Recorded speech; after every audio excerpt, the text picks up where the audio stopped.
All right. Where are we? We're live, right? Mate, We're live on 4BC? We are live on 4BC, that is correct. Mate, how you doing? We are here for episode number 6. I've written this one wrong, but yeah, you are here for episode 6. That changes everything. While Phil is away.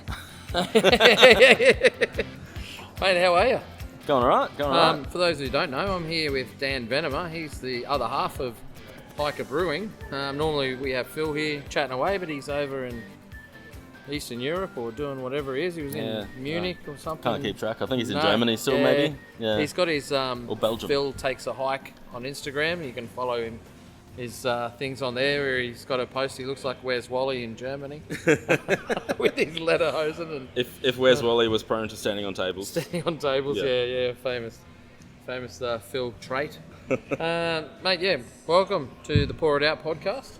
Thanks for having me. No worries, mate. Quick shout out to our sponsors, Bintani, Craft Punks Canning, Convoy Kegs, Bradling's Labels and Stickers, and of course, this is where you say Hiker Brewing. Hiker Brewing, yeah. That's right, yes. Nailed it. So, mate, yeah, welcome. Thank you. You've gone through the news, so I have. We'll discuss it anyway. I've read some stuff. a good 80% of the articles you sent me. Nice. Did you see the one that I added just before? The new IBA board got elected. I didn't see that, but I did hear about the new IBA board being elected. So, I'm up on that. Nice, yeah. So, congratulations to Tom Champion from Felons here in Queensland. Annelise from Madoke. I'm not going to try and say Annelise's surname. Glen. Yeah, no, you're not either. No, I was about to try and I was like, better not. No, I don't want to offend her by trying to say it right. Yeah. Glen Brasington from Hawke's Brewing in New South Wales, Helen Black from the Coastal Brewing in New South Wales, and Paul Maley from Shelter Brewing in WA. So that's pretty good. Yeah. Bunch of new people, bunch of some cool people on there that you and I both know really well as well. So absolutely. Yeah, really good to see a couple of Queenslanders in there. I mean, you probably already talked about this with Phil in previous weeks, but there were a bunch of Queenslanders in the nominations, and I think it was the biggest state in the nominations. So, I mean, that was great to see, but awesome to have Tom and Annelise both in there because they're both legends, and they're both going to look out for everyone. I know that for sure. I don't know any of the others personally, but I'm sure they wouldn't have been up there and voted for if they also weren't as awesome and fantastic. But yeah, no, they all of the nominations look great, to be honest. So yeah, I don't think there were enough seats for the amount of people that were keen to put their hand up for the job. So, which is a good problem to have. Yeah, exactly. Nice, mate. So the second one off the rank was the World Beer Cup, which we both had beers in. For our respective businesses that we work for, indeed, or own, respectively. But work for's fine. Yeah. We obviously both didn't get any back. We didn't win any medals. We did not. Do we get feedback? Apparently, we do. Okay. Yes. The famous Hendo was in earlier today, and I was chatting to him about Korea. The Korean Beer Awards, and also obviously World Beer Cup, because they're quite similar in terms of the way the scoring is set up. Bronze. Yep. Some differences, but yes. Yep. Apparently, no scores. So it's just literally these ones are going through the next round, these ones are not, and nothing's given a score, but they do still write feedback. Okay. Which is good. Yeah, that is good. Because that's why you enter awards. Yes, 100%. For feedback. Yeah. I didn't enter World Beer Cup expecting a medal. No. It was worth a shot, but 100%. Yep. Yeah, no, but massive congratulations to Two Bays for winning gold in the gluten-free with their session ale. Yeah, which that's is amazing. A huge achievement. So yeah, well done to them. Very well done. Yeah. Excellent. It's good to. Sorry, you're about to move on. I was going to move on, but if you've got more to say, it's... No, I just, Phil and I have talked about how we could potentially manage to brew a gluten-free beer, but it's really hard unless you just go, we're a gluten-free brewery, full stop. But yeah, like Two Bays is obviously the leader in the country in terms of gluten-free beer, 100%. But to get a gold medal at the World Beer Cup is incredible. Yeah. It's just, so good to see. Yeah, it also, like, I don't drink a lot of gluten-free beers, but I have had their beers, and they taste excellent. Yeah. For what they are, and it's more the fact, I think, that you just don't see them around as much. Yeah. Yeah. Without other craft beers that I want to drink. Or they might be on a different shelf and you don't really pay attention. Yeah, there's that too. Yeah. But yeah, it's not just about subbing out grains that don't have gluten. It's the whole process. The grains taste very different. There's Yep. a lot of different flavors, a lot more sweetness, and depending on what grains you're using, and Yep. to be able to use the right ones in the right styles of beer, Yep. and go, this beer can handle some more sweetness, so maybe we'll chuck some millet in, or whatever. I think those guys have really perfected a bunch of different styles, which is impressive. Yeah, which is also great for like the celiac community and the gluten-free people who still want to be able to enjoy a beverage that tastes like what we're all drinking. That's a segment of the market that you don't have to be gluten-free champion to drink it, but if you are, then there's something for you. So yeah, for sure, 100%. I've put a news story in here, getting to know the lesbian couple behind Drop Bear Brewing, for no other reason than it's intriguing to me that it's called Drop Bear Brewing. They're in the UK, and in the article it mentions nothing about Australia. Yeah, well, I saw this on your list, and I was like, oh, that's awesome. We've got a new non-alc brewery in Australia, and it's owned by a lesbian couple. That's really cool. And then started reading it, and I was like, oh, no. Yep. They're in the UK. They're in the UK. That's very weird. Yeah, and I didn't do any further research onto the two owners at all to find out if they're expats from Australia or not, but it was more... the thing that caught my eye was the Drop Bear Brewing first. Yeah. And the fact that the article doesn't mention anything about Australia. Like, do they even know in the UK what a drop bear is? Well, maybe that's part of the sell. It's a very unique name to most British people, probably. Yeah, well, they might have been tourists here. Yeah, that's the thing. They might have come over here on a backpacking holiday and then gone back home, and like, no one knows what a drop bear is over there either. Going to start our own myth. Yeah, but their branding actually is really, really cool. I enjoyed going down that thing and reading that article because it was pretty cool. Yeah. I thought so. Yeah, good on them. I thought it was great. But yeah, it was interesting. Yeah, funny. It's good to see, and it's completely non-alc too, which is obviously another point of difference. And I love that there's more and more breweries and bottle shops and just people in general, I suppose, supporting people that don't want to drink. Yep.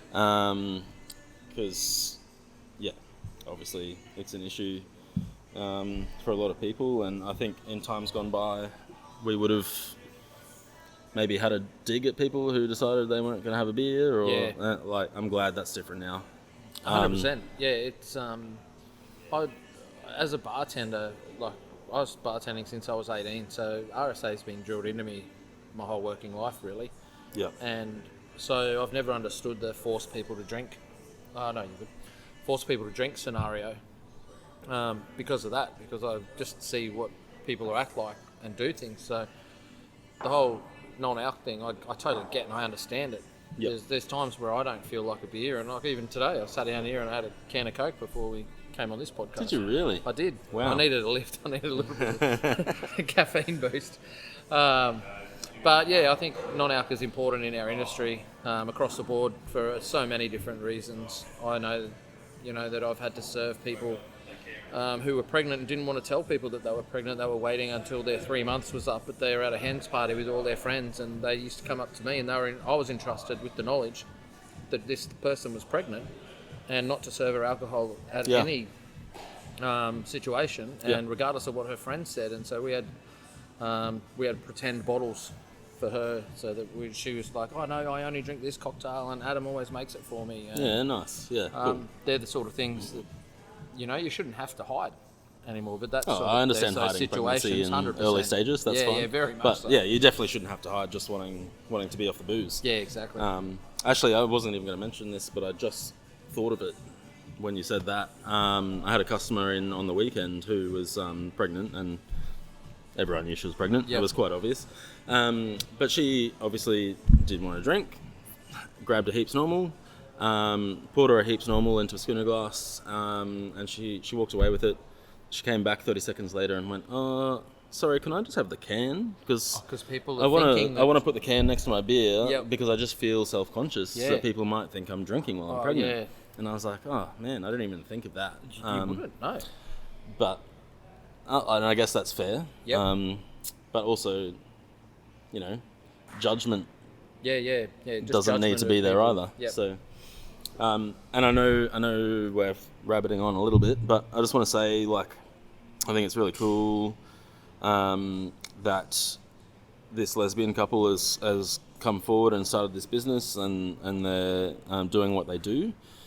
I, obviously am supportive of getting more women into the industry, more non-binary people, more people that aren't, cis, and all breaking down the barriers on those sort of all things. minority groups. And I guess there's a lot of people who say, yeah, that's great, but why is it a news story? Or, I'm glad we're doing this, but why are we going to this extent, or whatever else? But when I read this article, something that hit me was one of the two founders was talking about how they felt aligned misaligned. Yep. And just on the outer for their whole life because of their sexuality. Yep. And probably also her gender as well, obviously.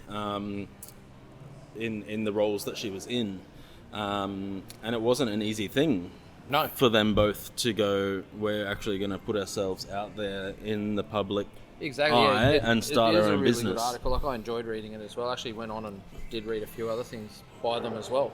So that if you're looking for more information or actually want to read this article, it's going to be in the show notes, so you can go along and read it. Because I agree with you too. For me, more beer the merrier. I just want more beer. I don't care. Yeah, that's the thing. And I think that's a fair thing to say. Like, beer's great. Who cares who brews it? Who cares who owns the breweries?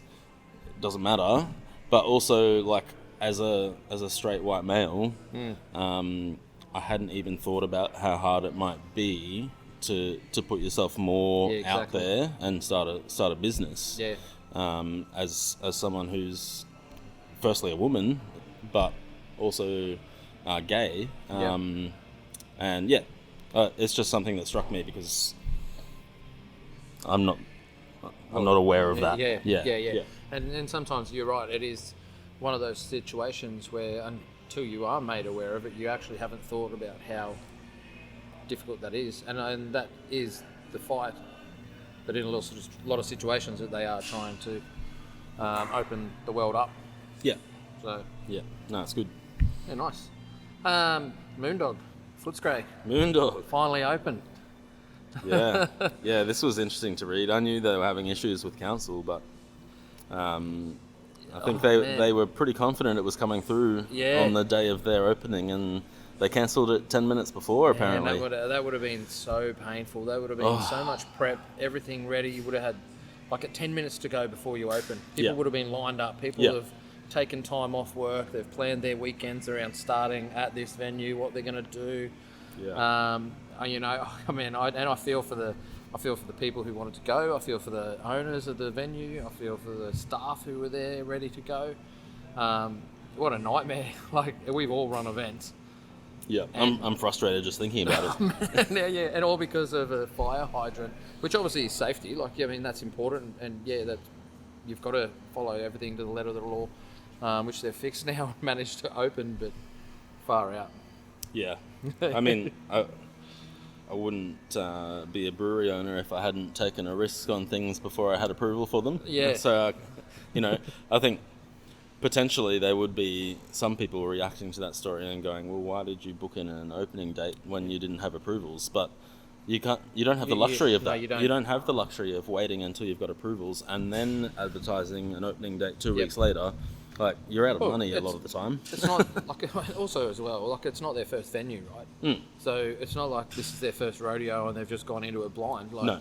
They've done everything they can. They thought that they've done everything, and there was just this one example. So more power to them. I assume you're going to go and visit them next week when you're down there. Mate, I'll do my best. Judging beer. I always seem to end up staying within the city or inner city, and there's lots of breweries in Melbourne I want to go and check out. Yeah. But I'm down there and I'm staying in a city, and I look at the Uber and I'm like, oh. Yeah, I don't know Melbourne at all, and we're going down for like one day for the IBA Awards, and I'm like, I've got no geographical knowledge of what is a long distance or what is close to where we're going. So no, it's I'm really fully not. reliant on. It's not far. It's not far. Yeah.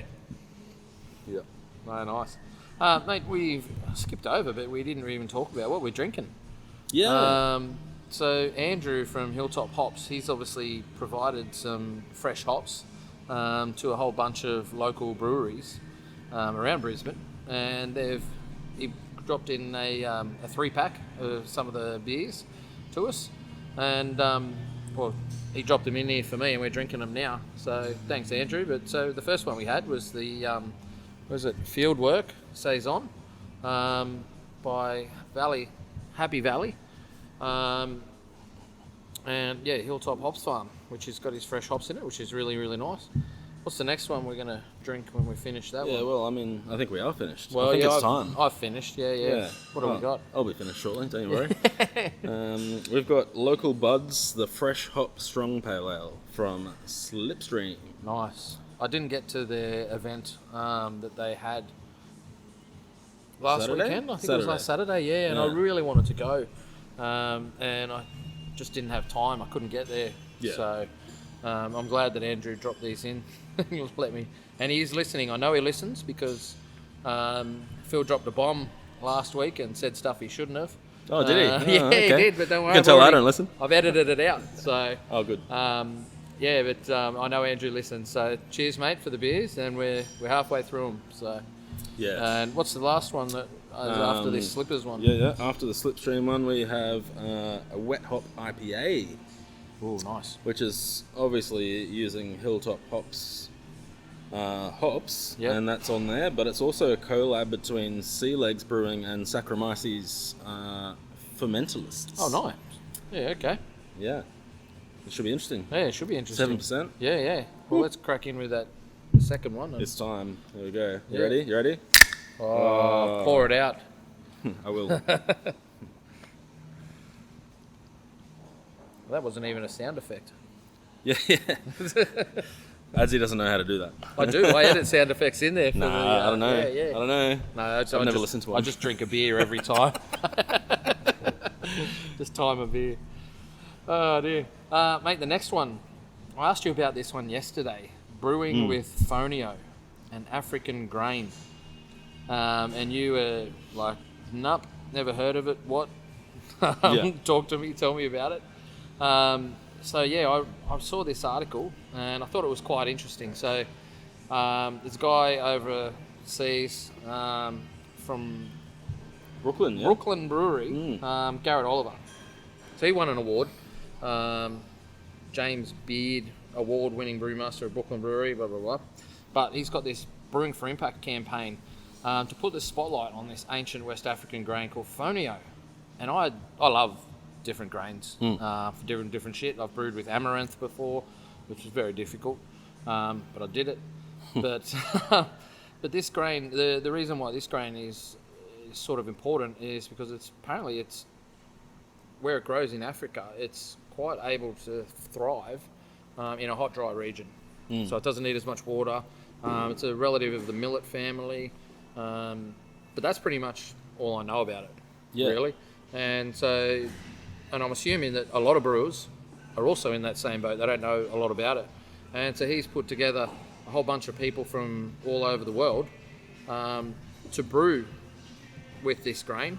So you've got Senegal, UK, Sweden, Denmark, US, China, along with Brooklyn Brewery to brew a unique beer with Fonio. So I reckon that's super cool. That's amazing. That's a very cool thing to do. So yeah. It's mostly grown in West Africa near the Sahara, which is crazy. Oh, nuts, isn't it? Yeah, and I mean, my first thought on reading this article was, yes, that's very cool that we're making beer with a new grain, and I love that stuff. But also, if it can grow next to a desert Yep. with almost no precipitation. Why aren't we growing it for food? Does it not taste good? I don't know. I mean, Australia obviously has a very similar climate in a lot of regions. Yeah. And plenty of space. Yep. So if we could be utilising this to increase our farmland or our, production. Yeah, exactly. Yeah, so there's a beer coming out from each different brewery from April, May, all the way through to November. Which US Guinness is launching the Fonio Stout, which I don't even know if I'm saying it correctly. Fonio. I mean, that's how I said it in my mind. Yeah. Good on us. Yeah. But yeah, so I don't know if we'll ever get our hands on any of this stuff. I doubt it's something that they're canning and exporting to little old Australia. But I thought it would be cool. Maybe you can reach out to them and go, hey, put your hand up and say, send us a bag. Yeah, So I'd be very surprised if they respond. But I am definitely going to hit up Brooklyn. Yeah. And say, we're keen to be tacked on the end there in December or something. Yeah. If you're interested in having Yep. one of these beers brewed in Oceania, I mean, closest to us at the moment would be Southeast Asia, right? So, it probably won't come off, but you never know. No. And it would be cool. It would be cool. I'm always fascinated by ancient history, sort of in general, but particularly beer history. And I think we've got a couple more. Mate. Couple more lines on I this. have found some articles of historical stuff. Yeah. Yeah. Yeah. No, go on. Oh well. So, kvass. Have you ever brewed a kvass? So, for those who don't know, it's a beer made with bread. And there's a lot of people saying that maybe it's a more sustainable beer recipe because it's brewing with bread crusts and that sort of stuff that get wasted. So a lot of bread production, every single day, it's something crazy like 1.2 million slices of bread per day are wasted around the world. It's crazy. Yeah, so like the ancient Sumerians, they used to brew this product and called kvass, and I don't think I've ever had one. No, me neither. It makes sense, but Omnipollo, they put cheeseburgers in a beer. Yeah. So I guess that was technically a type of kvass. And I love Omnipollo too. Some of their beers are excellent. So yeah, for me, I reckon. I know we've done it here in Australia. There was the brewery, was it Tri Breweries? Yeah. That were using the the wasted loaves of bread from Woolworths or something. Yeah. To make a sustainable beer. And I think these are the sort of, while it might not be perfect, but it's also, for me, it's one of those things that it just shows we're just trying. We're always trying. We don't know what's going to happen. We're just giving it a crack, and I think it's a good example of where it can go. I mean, bread is made from grain. We use grains in the thing, but as I said, I've never had a kvass or whatever, so I have no idea what a beer like this tastes like. Definitely never tried one.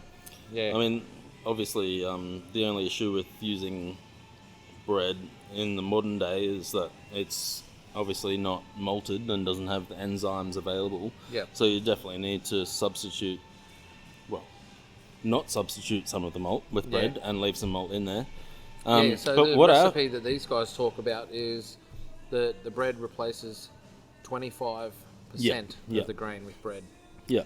You probably couldn't go too much higher, but that's got to be a lot of reused product that would have just been chucked in landfill, yeah, and which the is good thing cool. Is you can freeze bread too, so you can leave it frozen, so you can use it again, but with 240 million slices every day going to waste. Crazy. What intrigued me was the Mesopotamians actually had a bread called beer bread. So they translated this tablet that they found, and it was written to the god of beer, apparently, which... Ninkasi. Yeah, there you go, Ninkasi, yep.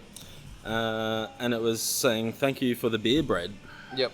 And so it was this bread that they made out of barley, which makes sense. Yeah. I'm not sure if they had the barley bread anyway or not, but it's obviously become more important to use it for beer than for eating because they call it beer bread. And they've still substituted that with some grains as well. Yeah. So the translation says they use the beer bread, but also some other hulled grain. Yeah.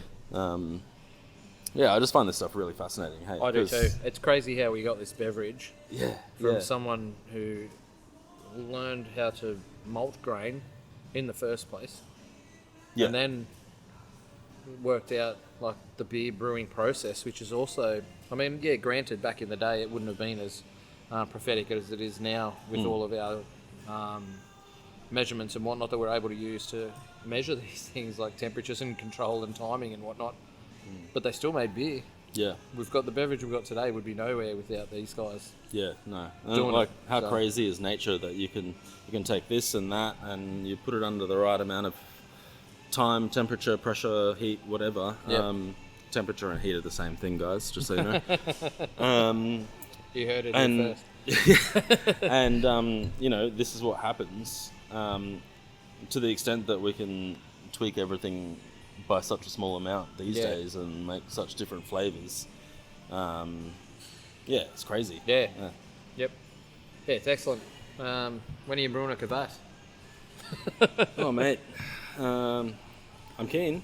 Yeah. Definitely keen.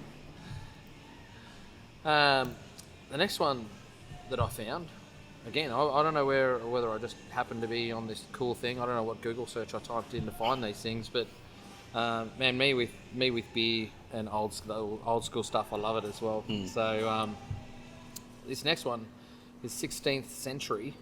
I sound like I got a list because I got my tongue pierced again, so my tongue's a bit swollen and I can't pronounce all my words properly. That's what they all say, Adzi. But these guys have recreated a 16th century beer from a recipe that they found, and this isn't just about the beer. This was a whole bunch of other 5 things that they learned when they were brewing this beer and researching it. And I'm guilty of sharing some of these facts, of telling people that, people drank beer in the past because it was healthier than drinking water. No, that's not the case, because beer needed fresh water anyway. It didn't want to have any bugs in it because they weren't boiling it and then cooling it down and then using it to brew their beer in. And anyway, they needed a constant source of fresh water. So while it wasn't as healthy as beer, it was also not as bad as what we've sort of been led to believe. I think things like when the Black Plague was around, I know that a lot of the reason it got spread was, and a lot of people did around water things, is because everyone would go to the tap and it was just such a viral contamination. I mean, we've all lived through COVID and people are too close together, and there was spreading like that. But when it was with beer, people were washing their hands more, I guess. And but less body parts get put into the beer. Yeah, that's right. Yeah, that's right. Yeah, we're not boiling people. It was interesting reading that because it probably was more healthy because 1, less body parts got put in it. Yeah. But 2, it's also alcoholic, so that fought off some of the pathogens as well. Yeah. But that wasn't the reason that they drank more beer than water. It was more because I can't remember exactly what it said, but they thought water was often too cold and didn't aid your digestion. Yeah. Whereas beer was a warming drink, and it just helped everything work better. It's very funny. But yeah, that's what I say as well. Yeah. Yep. It's I didn't even realise. I knew the addition of hops came from Europe, but I didn't realise it was a Dutch innovation. Yeah. I heard that. I thought it was a German thing. I know that they added it to their Reinheitsgebot in their purity law because they didn't know they had all these things when they first went through it. But I didn't realise that it was the Dutch who were adding the hops. Yeah, it's interesting. You don't think of Holland or the Netherlands as a big, beer nation, although they are the owners of the one of the biggest multinational corporations of beer in the world. But still, Well, Germany and Belgium are the ones that come to mind. So yeah, I think it's pardon me, half dying there.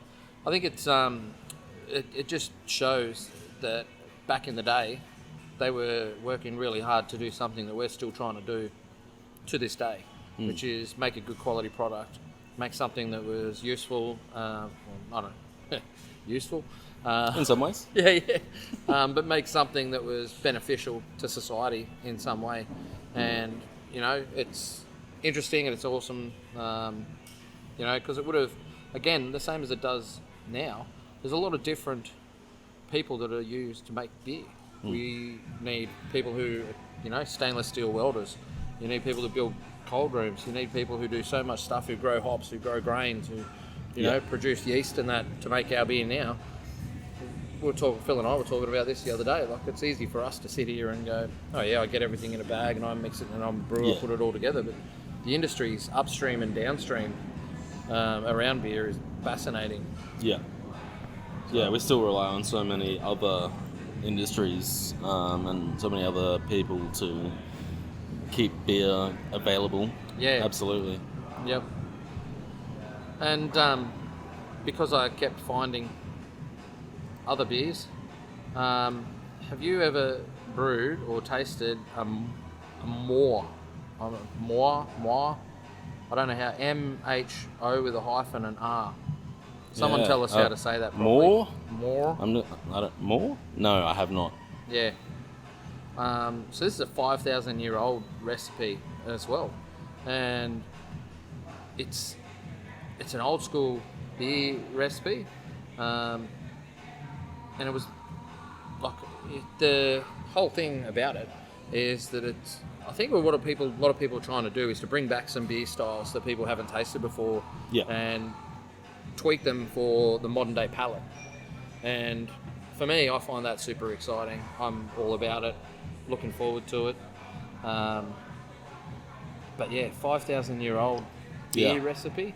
I mean, there's not many things that haven't been done at this point, right? Yeah, right. I've got a mate who keeps giving me ideas for beers. Yeah. And he's like, what about you put this flavour in and this flavour in? I'm like, yeah, that'll work. Yeah.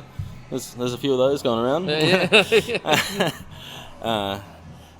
And yeah, he's like, well, every time I give you an idea, you're like, oh yeah, that's been done. I'm like, well, yeah, everything's been done. Yeah.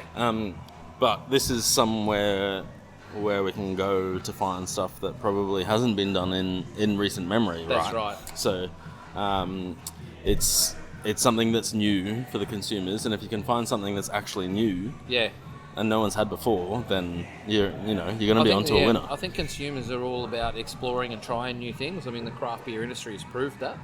But yeah, overall, trying to do something that's super unique and that's not been done before, that's harder and harder. Yeah, absolutely. To do. You've just got to find your thing that you want to do and make it that little bit different. But I would like to know how to pronounce it. I could probably put it in a Google Translate, but I'm not going to. You can do it later. Yeah. Yeah, I was reading these articles and going like, oh man, I would really love to get right into this ancient history stuff and brew some of those beers and, make a series of beers like other people have done. And I do want to do something, but you can't just make a series of ancient grain beers and expect it to sell. No. And also, you can't just, like I said before, you can't just sub out your barley for the ancient grains and expect it to you can't find it taste and good. You need to trial it a few I've got to learn a lot of stuff about how those grains work and how they taste and what amounts I need to use. But I'm definitely keen to try and recreate some of them at some point. Yeah. There's I totally agree with you, because there's a beer from India that uses these things called Ranu tablets made from rice, and it gets buried into terracotta pots in the ground. And that for me is fascinating, and I'd love to do that, but you try and do that on a commercial. That's straight in the too hard basket, right? Man, like, it never happened. Who can build me a 1,000-litre terracotta pot and bury it in the ground? Because I'll happily pay you a 4-pack. Does it have to 1,000 litre? You can build a 10 hectare terracotta pot and get a 4-pack. Yeah, a yeah. good trade. Like, it's stuff like that. As soon as I started reading about it more and more, I was like, oh man, so much of this is just so hard to achieve. Yeah. Like, I would love to. Yep. But it's easier said than done, right? Yep. Mate, the last article that we got here is this unlocking proteins from spent grain. So what do you guys do with your spent grain? Probably the same thing that everyone brewing in Brisbane and pretty much the world tries to do. Yeah. Find a farmer Pretty that has much. some cows and sheep and whatnot, Yep. farm it off to them. Yep. We got a farmer that comes, picks it up, feeds it to his cows and pigs and whatever else. So Yeah. works well for us. Works well for him. We don't have to get rid of it some other way. That's right. So these guys, these researchers are from Singapore, which tweaked to me. Singapore is a city country. yeah, it's tiny. They don't have land for cows and sheep. Like, where are they sending their spent grain to? They're brewing beer there. Very good point. So what's going on with it? So they're trying to work out what else they can do with it. And they've created a method for it. It extracts 80% of the available protein left in spent grains from malted barley. So we don't think about what's still left in there because we know that it's good for the animals and the animals love it as well. But this Singapore, obviously, which doesn't have that ability to have 1 million farms for all the brewing that it creates. They've got made a process to get out this protein as a byproduct, and it saves a lot of effort going around, going into landfills and stuff like that. They've got a method that pulls out the protein, which can be used. It's like a powder. Yeah, cool. Just a protein powder, which can be used in supplements, protein-rich plant-based foods. So if you're a vegan and those sort of things, Yep. it's all possible for these, which is really cool. Something which else tweaked with my brain, which I thought was really cool as well. It's still rich in antioxidants, which I didn't know that. Auntie who? No. Auntie who? Huh? You haven't seen that ad? No. Come on, mate. It's all right. There's no Okay. time. There's no time. Continue. No, there's time, but If you've seen the antioxidants ad and you know what I'm on TV. about, I don't watch then TV. comment. Yeah. Yeah, post I a don't- comment and tell Adzi what he's been missing. Yeah, because I don't watch TV. I watch sport and Netflix. Where do you watch sport? KO. On TV? Yeah, but there's no ads on KO. There's got this stupid pause screen that doesn't have any information. Yeah, that is annoying. Yeah. Anyway, they've got the extracted proteins were found to be rich in antioxidants, which they said also makes them usable in cosmetics. So Yeah, that's cool. I wouldn't have even thought of that stuff, right? Like, I guess as brewers, we go, okay, the sugar's extracted. we've got what we want. There might be a very small amount of sugar left, of Yep. course, but we've got what we need. But obviously, there's still something of value in there because it gets fed to livestock Yep. here. Yeah. So Yeah, there's definitely something going on.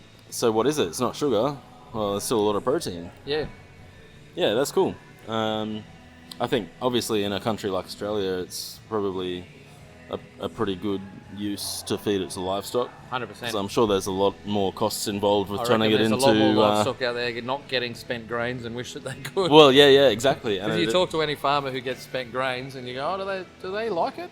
And they're like, man, they see me coming over the hill. Do and they like it? They're running at the truck. Yeah. So, And we're a big exporter of livestock. We're a big producer of that. But in a country that doesn't have that market, yeah. it's a great way to use it. That's very cool. Yep. Mate, that's it from me. Have you got anything else that you want to bring up or mention while we're here before we wrap up? I don't believe I do. No? All right. Well, let's finish up and drink this last fresh hop IPA. It's time for the 7%er. Yeah. Let's do this. All right. Cheers, mate. No worries. Thanks for having me. No worries. Pour it out. Yeah. This is where Phil says take a hike. Take a hike. That's easy. Hash sign. Take a hike. It's not a hashtag unless you type it, right? That's right, yeah. Might see you guys again soon. You never Good know. outro.